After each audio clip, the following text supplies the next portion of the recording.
What it do, man?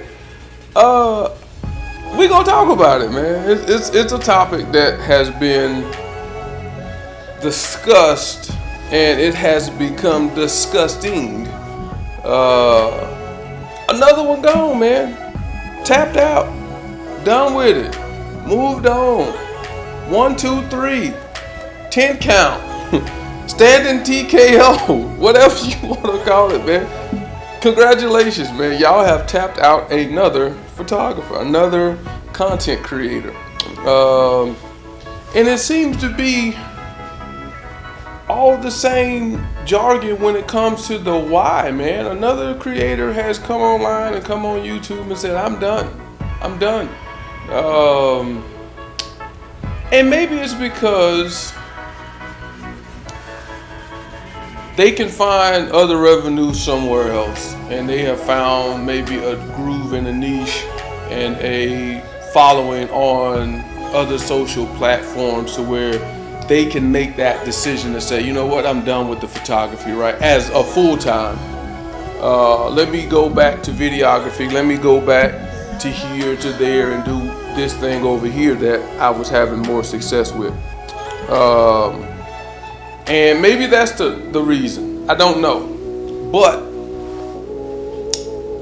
it's a little scary. But I think the main reason is because I feel like there should be like a photography pact, a photographer's pact or pledge to say, I state your name, promise not to lowball myself, not to lowball my clients, and I will charge my value by any means necessary. I do. Something has to be said, man, because I really feel like the reason why a lot of people are tapping out is because the market is oversaturated and saturated with people that don't do it full time. They're not putting food on the table. I think a lot of people pick up the camera and it's fun money, beer money, liquor money, weed money, drug money, strip club money, whatever it may be. It's not their full-time thing. It ain't their mortgage. It ain't their light bill. It ain't their car note. It ain't cable, electricity, all those things that other full-time photographers are dealing with and trying to get paid. I don't feel like a lot of them have that same pressure to do that. I think a lot of them have absolutely no pressure on whether or not they get a gig for the month, for the year, for whatever. So they going out and they just charging whatever because it's just something fun for them. It's a filler. It's fun money. It's, I guess you can call it like non-disposable income or disposable, like whatever you want to label it. I don't think there's a lot of pressure on them to charge what they should be charging to appreciate and respect the craft of photography. And so with that, if let's say I wasn't in the photography game, right, and I wasn't a creator and I wasn't an artist, and I was looking for someone, I would probably have a hard time finding someone of luxury, someone of value, because so many of the people in the craft they're not valuing what the craft is. There's more $100, $200 shoots than there are people that actually understand the market and where the market value for what they do is. Based on your market, I can't charge what they're charging in Houston, Dallas, San Antonio, LA, Vegas. I know I can't charge that here in El Paso. There's no way.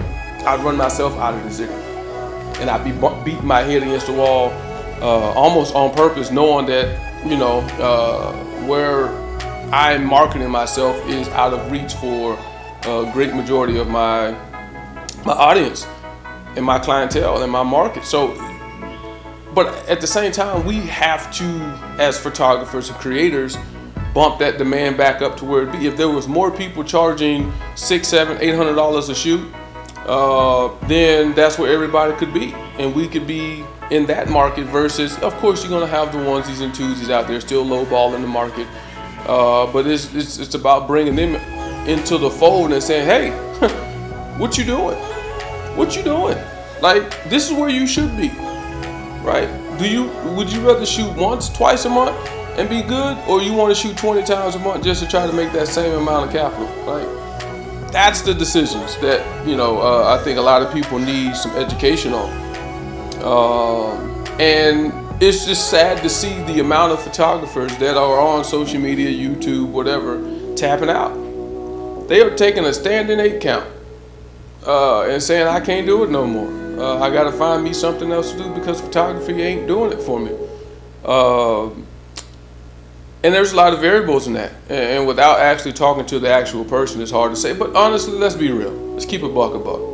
Some of these jokers doing that shit and they putting it on YouTube for clickbait. Because motherfuckers like me go click on it to hear what they got to say. And then that's running they likes and follows and view count up, and they getting paid by that apparatus and that platform. So some of it is clickbait, I get it. But just to listen to most of them that are saying it, they're saying that it's almost like they're regurgitating the exact same thing the other 5 or 10 people said this year of why they giving it up.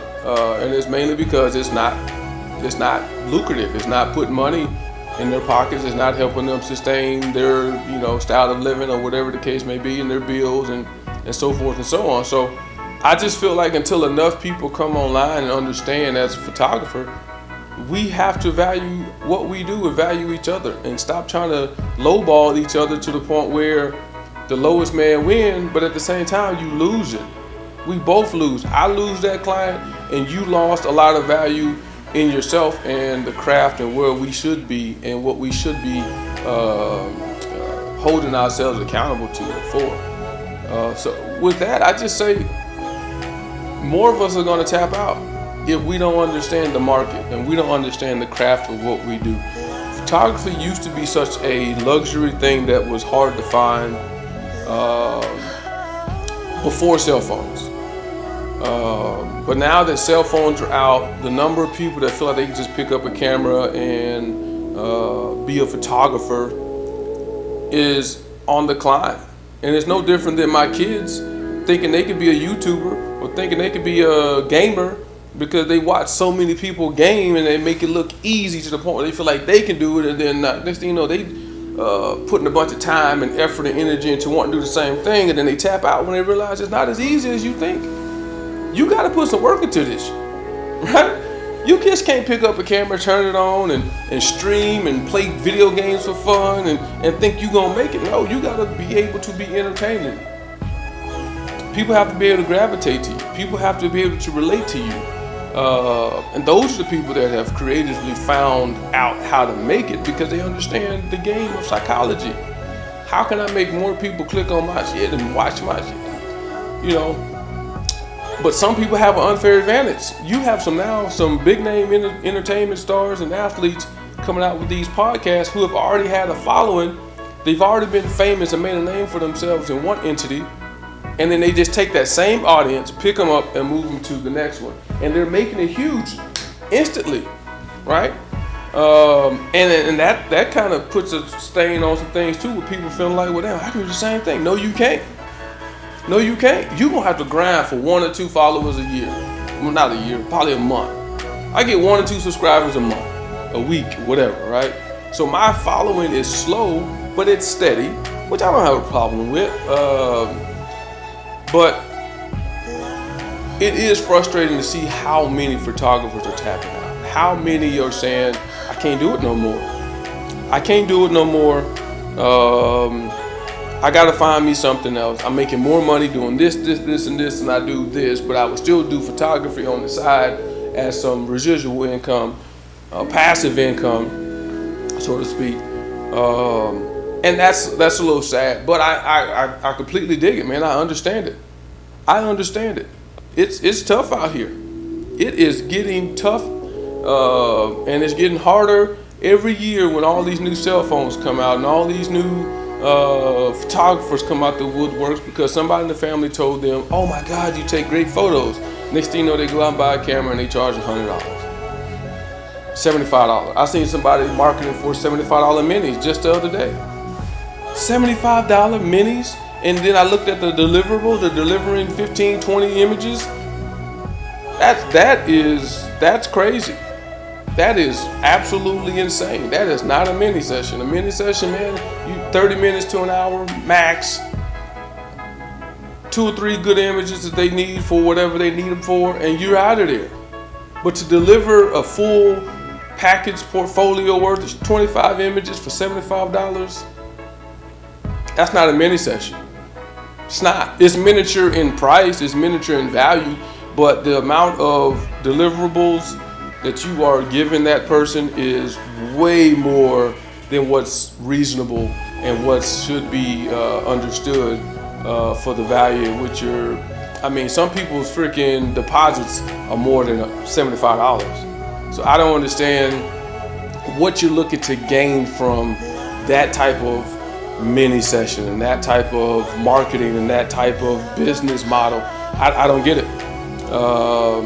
But a $75 mini for 10, 15 images, edited, then you're driving out to White Sands and all these other locations. You're not really even calculating in your travel, your editing time, your equipment costs, the this, the that, all those little small little things that gets or should be inside of that invoice and inside that price. I just feel like, one, you're robbing yourself, and two, you're doing every photographer around you a disservice.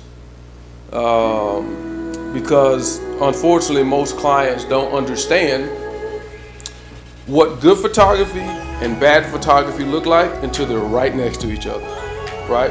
Until they're right next to each other, you won't understand what it is that makes a good photo from a bad photo, or even a photographer with experience versus a photographer with little experience offering what some people out here are offering. And that's sad. And I think some people are capitalizing on the fact that most clients don't understand what good work is or great photographer is versus their experience, the output, the deliverables, all that stuff, the vibe. It won't hit you until you work with someone not so great, and then you work with someone, it's like, dang, I fucked up. I should never paid that. And I would much rather for something that's as long lasting as photography be something you pay a premium for, because you're really only getting it once. There's not a lot of return customers in the game, in the market of photography. It's not. If I shoot a wedding, most likely you're not going to get married again anytime soon and call me. If you do get divorced, you're most likely going to be in a different state, different stage of your life. You're not going to really even remember me. Family portraits, unless I really do some dope work for you and I make it very memorable, which I strive to do.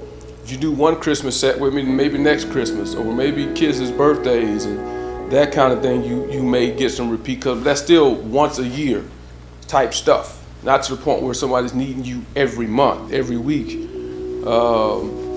So it's a matter of just making sure that you can find more customers. You do a great service, your next service should be from someone they refer to you, right? And that's how you keep the cycle going, of the referrals and the recommendations, the word of mouth, and your marketing and those type of things. So it's tough. It's tough. It's not like we're running a McDonald's where somebody really loves McDonald's, they come in once, twice a week. It's just, you have to keep your nose to the grindstone. You're gonna burn a lot of erasers down to the metal, scratching your paper, trying to figure out what's next, how to do it, how to achieve it. It's gonna be a lot of down and quiet time, unless you're just one of those people that's burning from both ends because of where you're charging.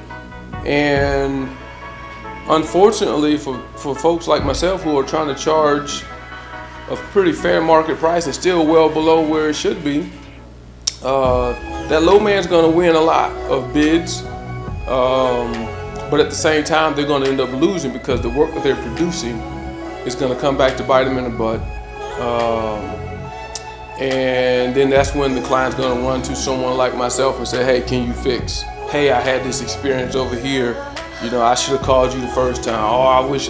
You have no idea how many of those testimonials I get almost every shoot, where somebody's like, man, I should have worked with you because I did this with so-and-so. They don't say names, luckily, because I don't even really want to know names of other photographers out here fucking the game up. But they'll be like, yo, I should have worked with you because this other photographer did this, and then they no-showed me last second, and then they didn't even want to give my deposit back, and so there is some stuff out here that you want to steer clear from. But at the end of the day, man, we gotta get to the point as photographers. We gotta start raising our right hand and start saying some type of pledge of where we gonna stand on all of this stuff. That way, people stop tapping out. But at the same time, hey, that's one less person I gotta worry about. You know what I mean? Because I'm in the fight. I am in the fight. I ain't going nowhere. But I don't want to say it's dog eat dog, but sometimes the strong survive, man. And the strength of my work is there. And so I think I got a place at the table. You know what I mean? So that's something to think about, man. Please drop a comment. Let me know how some of y'all feel about the photography and where it's going, where it should be. And if you're a fellow photographer and you doing pretty well, come in the comments and kind of drop some nuggets on how you making it and how you seem to be doing more than just doggy paddling out here. So yeah, drop a like, subscribe, follow the journey, man. Love y'all. Peace.